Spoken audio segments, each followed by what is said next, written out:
മലയാള പടം കാണാൻ വന്നതാണ് കേരളയിൽ. ഇന്ന് ഇവർ പറഞ്ഞു ഇന്ന് മലയാള പടം കാണിക്കുന്നില്ല എന്ന്.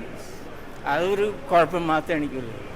അതിലാൽ അഭിനയിച്ചില്ലല്ലോ, അത് ചുമ്മാ ഒരു ജെട്ടി അഡ്വർടൈസ്മെൻറ്റിന് വേണ്ടി അഭിനയിച്ചതാണ്. അവള് ബ്രാൻഡ് അഡ്വർടൈസ്മെൻറ്റിന് വേണ്ടി അഭിനയിച്ചിരിക്കുക. ആകെ കൂടി ഇന്ത്യയിൽ ഒരേ ഒരു പാൻ ഇന്ത്യ ആക്ടറുള്ളൂ, അത് ദുൽഖർ സൽമാനാണ്.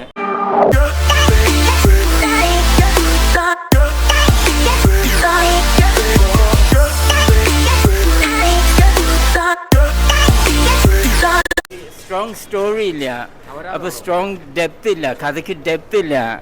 അപ്പോൾ പക്ഷേ സൂര്യക്ക് ഫാൻസ് ഉണ്ട് ഇവിടെ. ഞാനിവിടെ 34 ബാനേഴ്സ് എണ്ണി വെച്ചിട്ടുണ്ട് കേരള സൂര്യ ഫാൻസ് അസോസിയേഷൻ്റെ. പക്ഷേ ഞാൻ മലയാള പടം കാണാൻ വന്നതാണ്. ഞാൻ ഈ മുഴം പിന്നെ വേറൊരു പടം അന്വേഷിപ്പും കണ്ടെത്തി. അപ്പോൾ എന്നിവിടെ 4000 മൈൽ ദൂരത്തിന് വന്നതാണ് മലയാള പടം കാണാനായിട്ട്. അവർ പറയാണ് ഇന്ന് തിരുവനന്തപുരത്ത് ഒരു മലയാള പടം കാണിക്കില്ല എന്ന് പറയാണ്. വെറും ഇത് മാത്രം കാണിക്കാനോ എന്നുണ്ട്. പടത്തിനെ പറ്റി കഥ സ്ട്രോങ് അല്ല. കഥ സ്ട്രോങ് അല്ലെങ്കിൽ പിന്നെ തിരക്കഥ സ്ട്രോങ് ആവില്ല. അത് വെറും സീൻ ബൈ സീനാണ് പടം എടുത്തിരിക്കുന്നത്. ആക്ടിങ് അറിയാത്ത 2 പേരെ ബോളിവുഡിന് കൊണ്ടുവന്നിട്ടുണ്ട്. ആരാന്ന് എനിക്കറിയില്ല, പട്ടാണിയോ പിന്നെ ബോബി ഡിയോളോ, അവർക്ക് അഭിനയിക്കാൻ അറിയില്ല.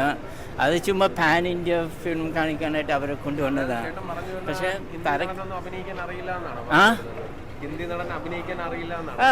ഇയാളുടെ എന്തായാലും ബോബി ഡിയോളോ ഈ വർഷം മുമ്പ് ഞങ്ങളെല്ലാവരും ഒരു പടം കണ്ട് ആനിമൽ വന്നിട്ടുണ്ട്. 1000 കോടി രൂപ എടുത്തിട്ട് വന്നിട്ടുണ്ട്.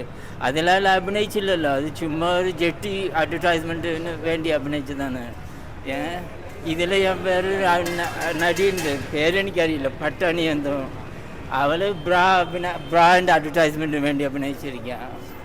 അവർ ചുമ്മാ കൊണ്ടുവന്ന് ഇത് സത്യത്തിൽ പറഞ്ഞാൽ ആകെ കൂടി ഇന്ത്യയിൽ ഒരേ ഒരു പാൻ ഇന്ത്യ ആക്ടറുള്ളൂ, അത് ദുൽഖർ സൽമാനാണ്.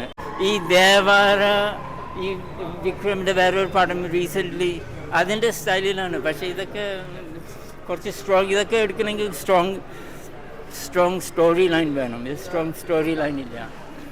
മലയാള പടം കാണാൻ വന്നതാണ് കേരളയിൽ. ഇന്ന് ഇവർ പറഞ്ഞു ഇന്ന് മലയാള പടം കാണിക്കുന്നില്ല എന്ന്. അതൊരു കുഴപ്പം മാത്രമേ എനിക്കുള്ളൂ.